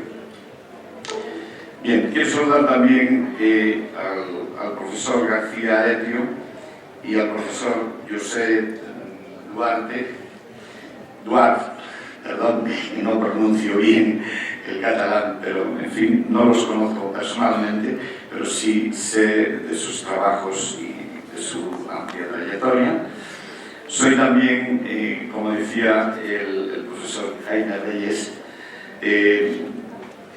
pues como dijo, sus 70 más o menos, ahí rozando, en 2 añitos más bajo, y llevo 47 años en la docencia, una parte de ella hasta los 17 años más o menos en la formación profesional y unos 30 en la universidad. Por lo tanto, he pasado muchos cambios, muchas vicisitudes y, bueno, pues lo único que les puedo contar es mi modesta experiencia. Aquí voy a hablar un poquito del e-learning, pues muy poco, porque yo creo que se ha hablado muchísimo y además hay aquí, en esta misma mesa, muchas autoridades que han dedicado su vida exclusiva a la formación de este tipo. Mi experiencia en e-learning es fundamentalmente en la enseñanza no reglada, aunque soy profesor titular de la universidad y estoy nativo, estoy dando clase fundamentalmente. Casi toda mi trayectoria en la universidad fue dedicada a la formación de profesores. Primero fui director de lo que denominábamos el curso de actitud pedagógica durante, yo creo que unos 16 años o más o menos, y actualmente pues casi toda mi docencia está en la formación de profesores, en el máster de formación de profesores de educación secundaria y formación profesional, sobre todo tanto en la parte didáctica como didáctica general, como en la parte de la didáctica específica, que es formación por trabajo. Pero luego, mi experiencia en este campo viene más de los títulos propios que nosotros tenemos en las universidades españolas y que podemos diseñar los profesores según demanda, es decir, algún colectivo. Yo he hecho cursos online para el Instituto Social de la Marina, he formado pues, a los profesores que tienen en todo el país, en los distintos, en un momento claro, en las distintas escuelas que tienen muchísimos puertos de mar y otros muchos colectivos de todo tipo. Y de eso se va adquiriendo una cierta experiencia también a muchos profesores de alternancia. Alternancia es un sistema de formación dual que tiene en este momento implantado Portugal y también provee ahí, hice mis pinitos ahí en el learning y en fin. Bien, pues de esto hablaremos un poquito. Otro poquito en la internalización del currículum, que es otra cuestión que hoy se hace matices, se da mucha importancia, pero está ahí. Y en Sudamérica, en general, no acaba en Sudamérica ni en Centroamérica. En Brasil sí tengo bastantes referencias que hemos estudiado la semana pasada y que se está implantando. Y en Chile y en algunos sitios más, y aquí en México, pues algo también. Mi planteamiento fundamental es hablar un poco de didáctica y de pedagogía aplicada pues, al e-learning, que es, y más ni menos, decirles que no cometan los errores que cometemos muchísimas veces en la enseñanza presencial. Es, voy a decir una palabra que a mí ya sé que suena mal, pero nunca me sale otra, que es la de coger. Escoger muchos contenidos y dárselos a los alumnos. Y eso pues no es así, porque no sé cómo se agarran los contenidos, o sea, en fin, discúlpenme. Bien, bueno, pues de eso vamos a... Ponía ahí una primera cuestión, lo que es hoy, dice mi compañero y amigo Julio Cabero, que es un profesor de la Universidad de Sevilla y que mucho escrito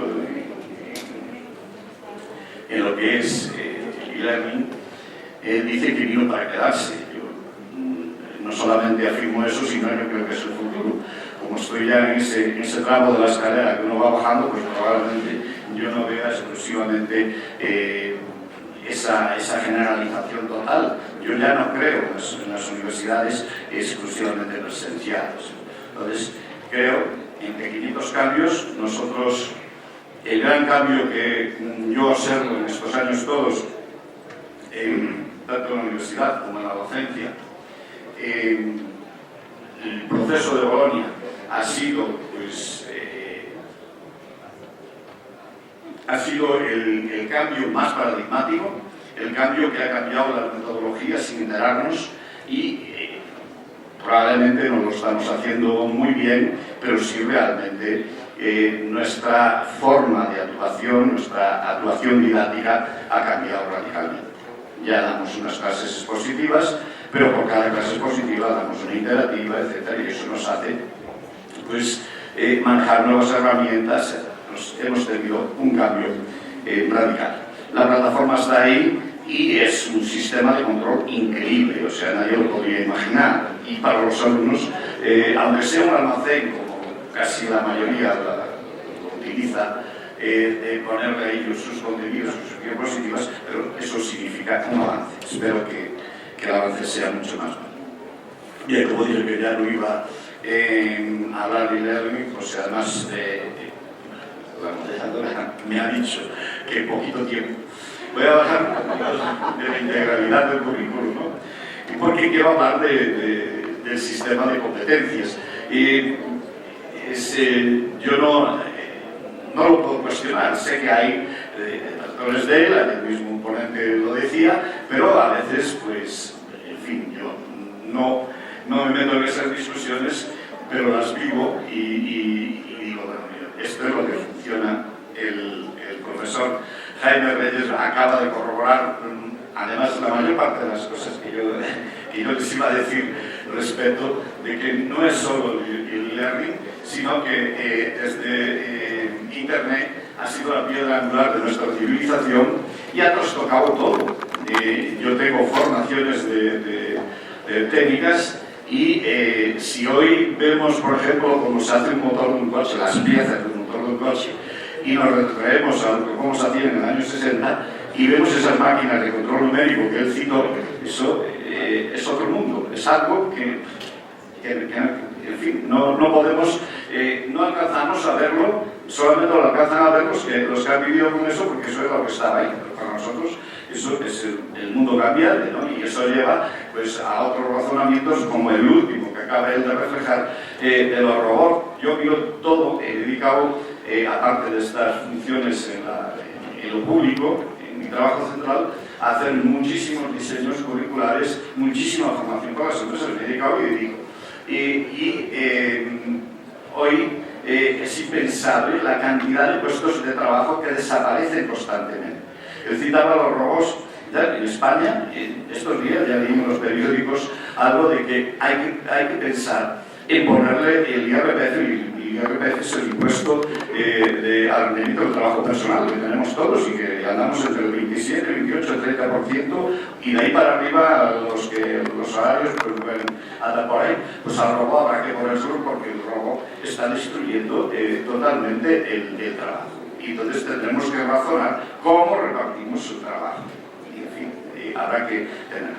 Bien, esa transparencia que tiene sobre la integralidad del currículum es que, aunque diseñamos en competencia, diseñamos en modelos clásicos, pues ese currículum tiene que tener, ir mucho más allá del conocimiento disciplinar, tiene que tener el acompañamiento de la formación humanística y tiene que tener construir personas y ciudadanos, además de darle aquellas competencias necesarias y darle aquellas herramientas para saber transferir el conocimiento a un escenario concreto de trabajo muy exigente y muy complejo.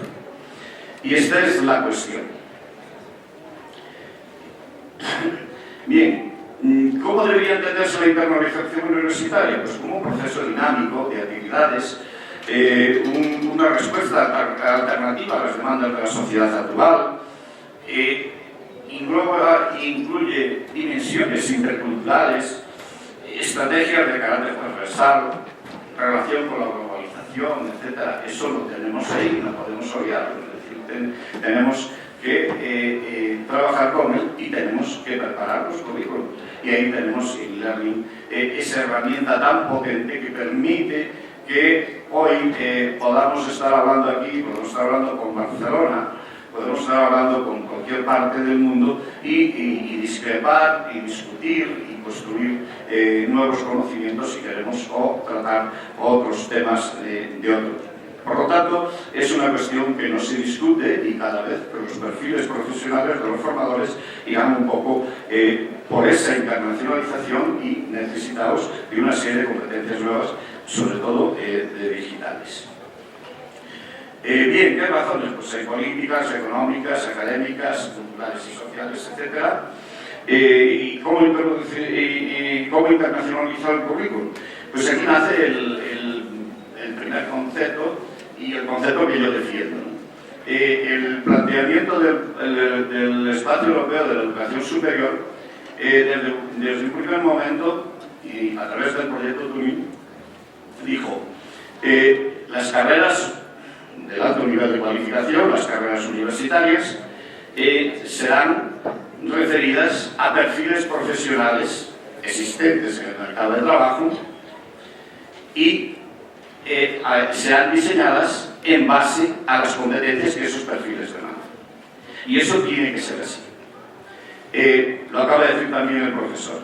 Es decir, los currículos tienen fechas de caducidad. Y esa fecha de caducidad no es más allá de 5 años. Un currículo de más de 5 años es un currículum antiguo. Bien. Nos aporta además otra ventaja para la internacionalización. El referente del trabajo, el referente de cómo se hace el trabajo en ese escenario, sea igual en todo el mundo. Todo el mundo tenemos las mismas maquinarias, las mismas cosas, etc. A excepción, desgraciadamente, de algunas partes que aún entraron en esos procesos de desarrollo. Bien, pero para hacer estos cambios lo primero que hay que creer es en el cambio. Y los profesores somos muy reacios. A veces tardamos 20 años en ir en el cambio, ¿no? O sea, es decir, yo que sé muy poquito de muchas de las cosas, porque no sabes, vas acumulando ciertas experiencias, pero sabes poquito. Pero hice siempre un seguimiento exhaustivo y de un grupo de investigación sobre la formación profesional. Pues bien, en el 2002 había una ley en España que es la ley bandera, se llama Cualificaciones y la Formación Profesional. Yo quise dirigir una tesis doctoral a una persona, de muchas tesis en ese ámbito, y le dije, bueno, pues vamos a hacer un seguimiento, cómo se va implantando, cómo se va a tal. A los 4 años estaba ahí como al principio, la declaración de intenciones. Ahora, que no ha pasado desde el 2002, fíjense cuándo ha pasado, pues sí, ya se puede hacer una tesis de cómo se está implantando y cómo está mejorando. Es decir, en fin, ¿quién ha hecho que no se implantara? Pues nadie, pero hay culturas diferentes. Hay culturas diferentes entre lo que es la formación no formal y la formal. Hay culturas diferentes de los profesores. Hay quien teme, y lo acaba de decir el profesor, es decir, miren, tenemos la profesión que más nos va a cambiar en cada momento. Es decir, nosotros no podemos, aunque desde la pedagogía, digamos, el mundo, los hombres, las mujeres, tienen que estar en el continuo formativo, nosotros tenemos que estar en el continuo formativo día a día. Viene uno a un evento de estos y se aprenden miles de cosas, se las ve todos los días, etc. El que se quede ya no está en la silla, ¿no? O sea, ya no son aquellos años. Yo ingresé en la enseñanza en el año 1969 y podías estar 5 años, 6 años sin cambiar el programa, nadie te decía nada, ni pasaba nada. Con tal de que fuera a dar clase y no mataras a un chico o una chica, pues ya estaba. De verdad. Ahora tenemos que dar cuenta. Tenemos nuestro sistema de evaluación que al fin y al cabo pues también das cierto rubor, ¿no? Cuando vemos una titulación y dice, mira, tú pusiste el programa, no cumpliste nada, la guía didáctica no sirve para nada, no coincide con nada lo que dan.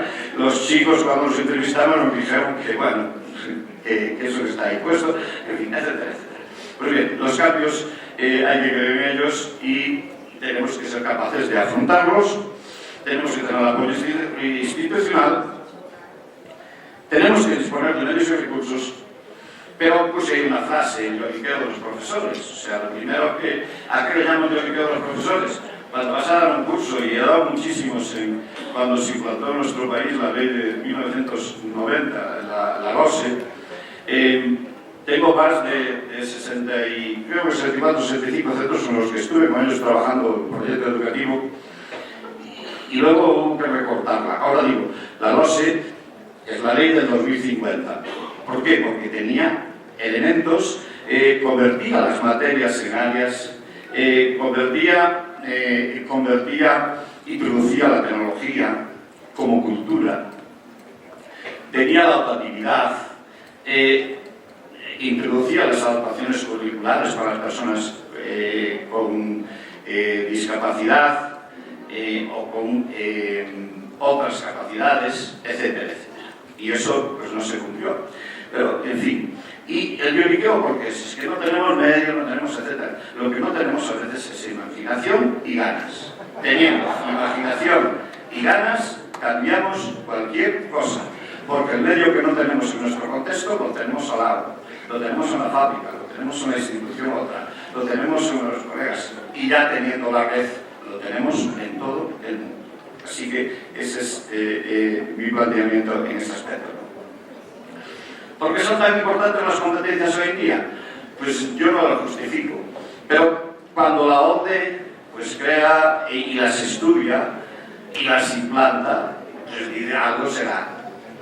Y cuando los empresarios o cuando los empleadores nos dicen, oye, quiero este tipo de perfil, y este tipo de perfil que sepa transferir conocimiento, no quiero esas grandes cabezas llenas y llenas de contenidos que se las hemos llenado durante años y que se las seguimos llenando. Eso es bueno, obviamente, pero si lo saben transferir, y uno no sabe transferir si no actúa, y ese es el gran planteamiento dinámico.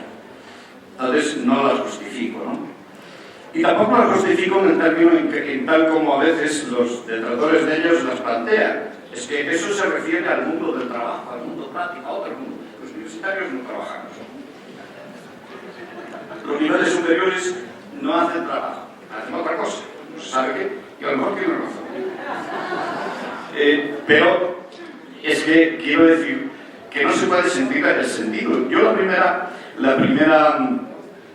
hice una tesis sobre competencias y perfiles profesionales y la empecé a finales del 80, cuando en la universidad hablaron de eso, era como, pues casi que delinquir, porque era otra cosa, era otro mundo. Y ahora nos cuesta, pero bueno, ya vamos hablando. Había la palabra skill, tengo una cita, que viene del nórdico, de los celtas, de mis predecesores. Galicia fue un pueblo en donde por lo menos hubo incursiones de los celtas que venían y la referían, tenía skill, aquella persona que era capaz de hacer su canoa y manejarla. Y era una realización práctica, pero si le debemos echar un poquito de imaginación, esa persona sabía seleccionar los materiales, o sea, tenía un conocimiento de su resistencia, fuera de un tipo o de otro tipo, sabía colocarlos, sabía hacer un diseño, tenía técnicas. Pues eso es lo que es la competencia. Es una mezcla de conocimientos, conceptos, procesos básicos, hechos y principios, actitudes y valores que son los fundamentales, que valoran hoy en cualquier empresa.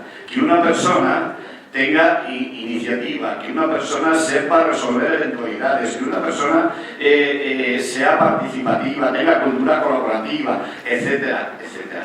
Es el otro gran componente, el componente transversal, y ahí viene la integración del currículum. Y luego, que tenga habilidades y destrezas, que sepa hacer cosas, sepa transferir esos conocimientos y los sepa movilizar en el escenario de trabajo. Y esta es la frase clave. Yo puedo tener todos los títulos que tenemos y no saber hacer nada. Es decir, no saber hacer nada porque no sé transferir el conocimiento. Entonces, la competencia es un referente que no miente en la enseñanza. Si enseñábamos memorísticamente, como solemos hacer, etc., aprobaron todos, qué cantidad de cosas, cuántas cosas saben. Me sabes cuando me las sepas demostrar, cuando evalúe con el desempeño. Bien, pues el enfoque curricular viene de ahí. No vamos a pasarlo, pero tenemos que hacer una serie de elementos. Antes diseñaba el currículum a través de unas fuentes, que era la fuente pedagógica, la fuente psicológica, la fuente sociológica y la fuente epistemológica. Casi siempre era la fuente epistemológica, sobre todo en la universidad, porque los contenidos es lo que premia y eso quedaba así. ahora tenemos que ir un poquito más atrás, que es el referente contextual, el referente de ese perfil profesional, qué competencias movilizas y cómo construyo esa competencia. ¿Qué partes? Entonces hago, pues yo tengo un sistema de habilidades, capacidades, competencias, etcétera, tareas, y ahí hago una ingeniería y un planteamiento que al final pues me da un currículum ajustado a las necesidades del momento.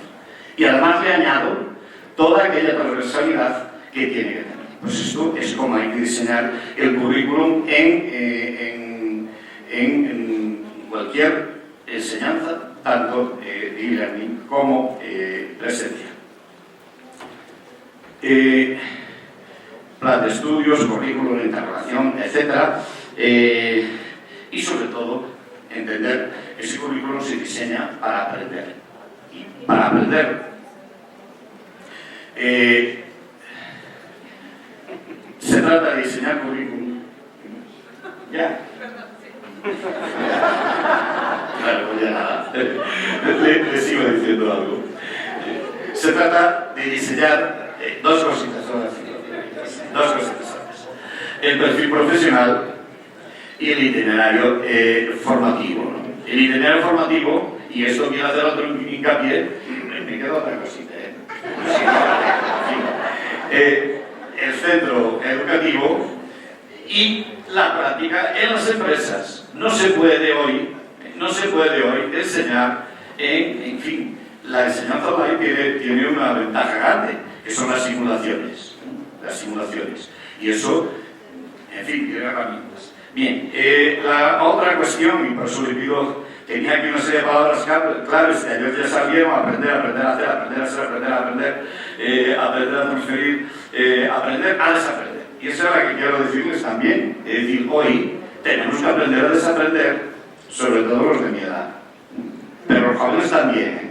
Todo tiene fecha de caducidad, por lo tanto, en fin.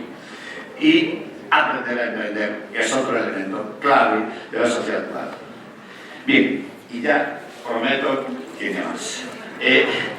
La actuación didáctica, tanto el e-learning como los demás, tiene que partir de un proyecto. El currículum, si nosotros, las universidades, tenemos la suerte de diseñarlo en otras instituciones educativas, en otros sistemas educativos, viene diseñado.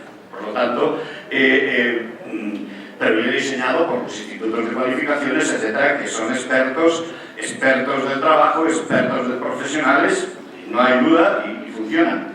El nuestro también funcionaría si realmente fuéramos capaces de responder a esos referentes concretos. Pero bueno, quería hacer hincapié en la preparación didáctica de cualquier evento educativo. Tiene que haber una contextualización. Es sabido que los niños o niñas, que los chicos y chicas que llegan a la universidad, llegan con unas bases de entrada, obviamente, y a cualquier nivel educativo también. Pero es que además tenemos que saber un poquito más. Sabemos muy poquito de nuestros alumnos. Entonces, en la online también podemos saber un poquito más de nuestros alumnos. Cuáles son sus necesidades, cuáles son sus culturas, cuál es su formación, aunque tenga acreditado un determinado tipo, etcétera, para ajustar el proyecto del proceso educativo. En las competencias, y en el proyecto educativo tenemos que hacer otros planteamientos. Y esos planteamientos van siempre sobre la metodología, es decir, es el segundo eslabón de diseñar un currículum y ahora diseño un proyecto, pero no lo diseño yo y lo pongo ahí, sino que lo diseñamos todos los profesores que damos en un determinado curso, en una determinada carrera, en una determinada titulación. Y todos lo discutimos, y se puede discutir desde aquí a Barcelona o donde sea. Es decir, no hay ningún impedimento para hacerlo, pero lleva tiempo. Y en él tienen que participar todas las figuras profesionales, el tutor, el que sea el tutor de prácticas de la empresa, etcétera, etcétera. Porque entre todos podemos construir. Ese es el segundo eslabón, y el tercer eslabón sería ya el agua, etcétera. Y juro que ya no digo más. Esto nos cambia fundamentalmente la tradicional competencia de un profesor de universidad, que era la docencia, la competencia técnica, fundamentalmente la competencia pedagógica para saber desarrollar esos conocimientos, la competencia de investigación, que en nuestras universidades es lo que más premia, pero lo único que se premia, la docencia, da igual lo que hagamos, ahora empieza un poquito a premiarse, pero lo que se premia es la investigación. Y ahora tenemos que tener las competencias digitales, pero no como un elemento puntual de alguien que da el curso de nuevas tecnologías, etcétera, etcétera, sino como un elemento transversal. Todos tenemos que tener las competencias digitales independientemente del momento, porque si no estamos, y ya está, lo estamos pasando, fuera de lugar respecto de los alumnos, etcétera, etcétera, que tenemos. Bien, muchas gracias. Les dejo con mi catedral.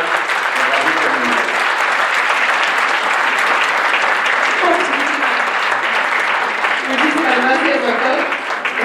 Ustedes ya han visto que estamos un poco apretados de tiempo, entonces solamente daré las gracias a nuestros 4 panelistas, comentar al doctor García Aletio y al doctor Tugar que tenemos sus constancias y por la participación en este panel y se las haremos llegar. Muchísimas gracias también a nuestros panelistas, a quienes les entregaremos ahora. Quisiéramos invitar a la maestra Ivonne Cárdenas Guzmán. Un segundo, y Okay. Sí, al maestro Jaime Reyes Robles, muchísimas gracias por su participación.